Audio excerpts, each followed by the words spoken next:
Hi, I'm Dr. Troy Hailparn, and I'm here today to talk about treatments for urinary incontinence. And did you know that 1 in 3 women suffer from incontinence?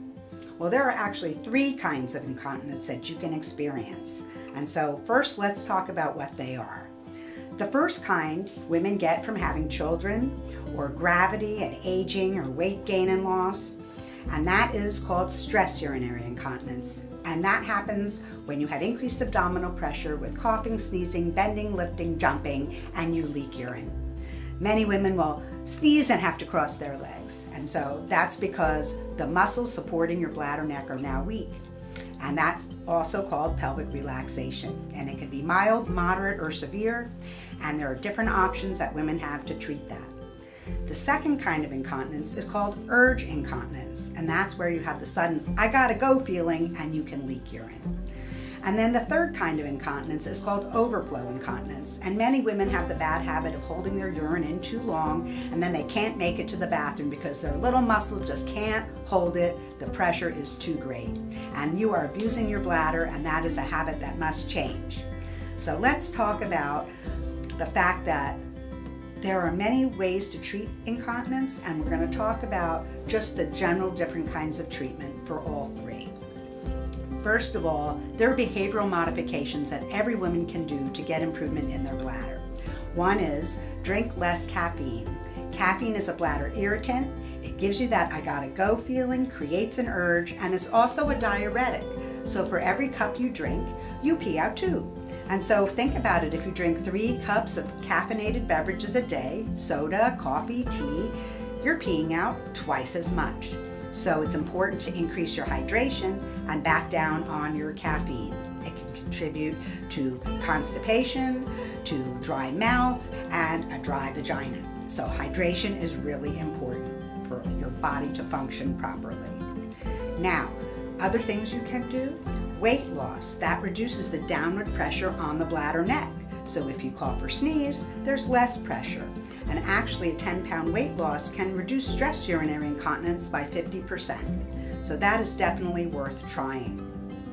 Now, women who are perimenopausal, the bladder is an estrogen sensitive organ, and hormone replacement can actually help improve bladder function.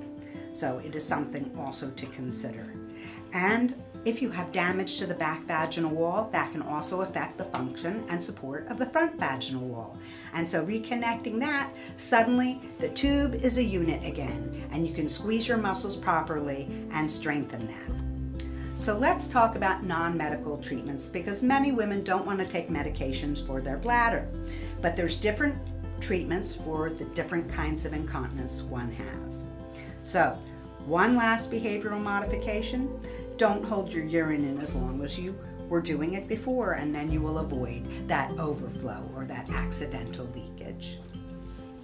So now let's talk about what you can do in the office to help fix incontinence. So if it's stress incontinence or urge incontinence, those can be treated with radiofrequency, which can help ThermiVA, which can help smooth that contracted and irritated bladder down. And if your urge is not improved, also making sure you reduce the things that you take into your body that can irritate your bladder, like spicy food or alcohol. Okay.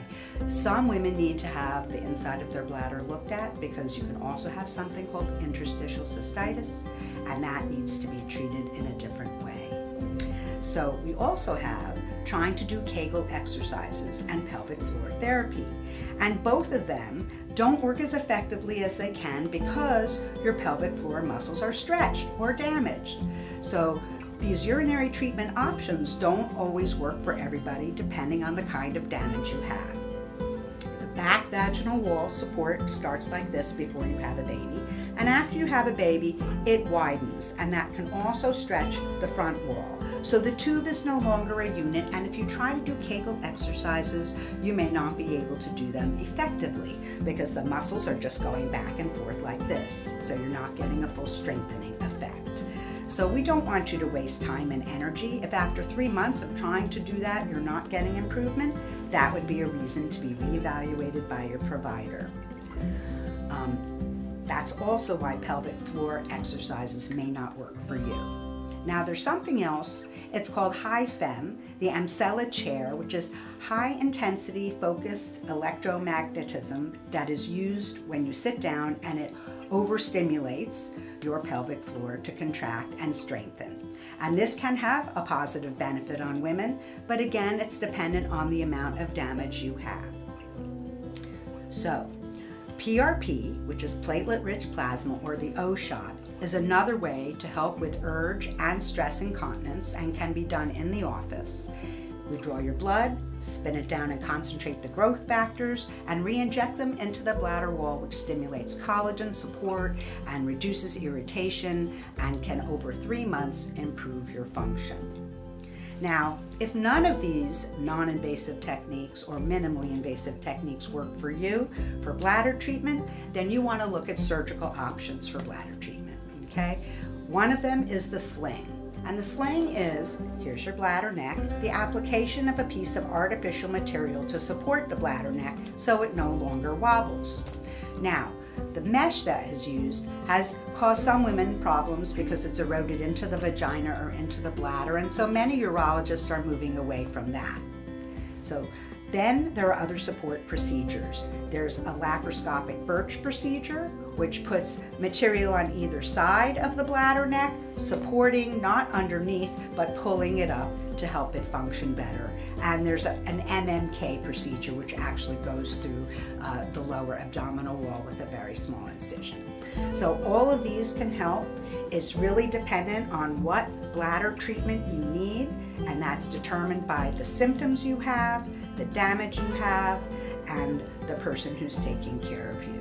If you're suffering from urinary leakage and you want to know what your urinary incontinence treatment options are, please call me at 210-615-6646 or reach out to my website at cosmeticgyn.net/contact.